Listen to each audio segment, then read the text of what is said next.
back to Insight. As promised, I'm with Aging and In-Home Services of Northeast Indiana. Megan and Mary have joined me, and what are we going to talk about today? We're going to talk about May is Older Americans Month. So we celebrate older adults during the month of May, as well as the other 11 months at Aging and In-Home Services. We'll do that. And we'd like to talk about the fact it was established by President Kennedy. He wanted to do something that recognized the contribution of older adults, particularly military veterans. And coming from a military family, having been a veteran, he understood the sacrifices that only the individual and their families made. So he wanted to get recognition for that. And you know, I learned something about Older Americans Month and President Kennedy recently. He got the recognition for Older Americans Month, and then President Johnson then put some money into providing services. Kennedy had intended to do that same thing, except his life was cut short, obviously.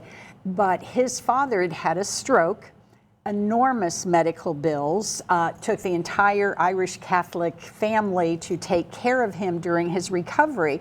And Kennedy said, what would you do if you didn't have this much family to keep you home and wealth in which to pay those bills? And so he had intended to put funding into supporting hospital bills and community services for older adults, but didn't have the chance. So I'm certainly glad that President Johnson did, because that established the network of aging services that we are a part of.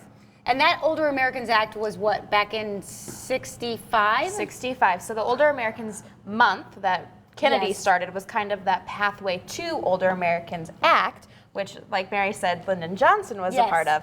So in 1965, so we're really looking at only, what, 50, 60 years ago? I can't do that math. I know. Yes. And so when Kennedy was looking at, of course, his own personal experiences, but then when establishing the month, he saw that there were 17 million Americans who were in that age range of over 65, and there was really nothing for them. A third of them were in poverty, and it wasn't going how he would hope for his own loved ones. So he wanted to put something in place, which then Lyndon Johnson carried through with. So the Older Americans Act, which we've talked about many times, is that really driving force of the funding for programs, nutrition programs, adult services programs, things like that. But it's still so important today because older Americans, we have more of them. Yes, we are an aging population. Turns out, as the population grows, we have more older adults. So why the Older Americans Act is so important today is because that baby boomer generation, they're turning 65. So now we're looking at more older adults, and they're living longer. So we're looking at how older adults, they've changed. They're not living till they're 70. So it's not 5 years of this Older Americans Act. It's now 15, and sometimes even more than that, just depending on life expectancy. So the life expectancy now in today's day and age is 80 years old. So we've gained 10 years of life.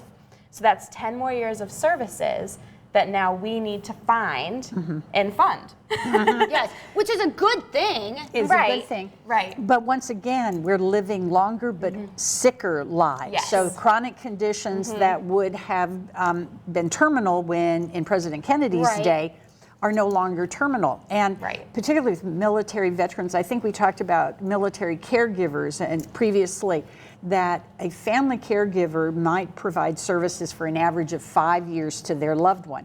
A military family caregiver may provide services for 30 years because of the age of the military veteran when they are receive a disability. Well, I want to continue this discussion about the Older Americans Act and Older Americans Month and what all it means to us when we come back. So stick with us. We'll be right back.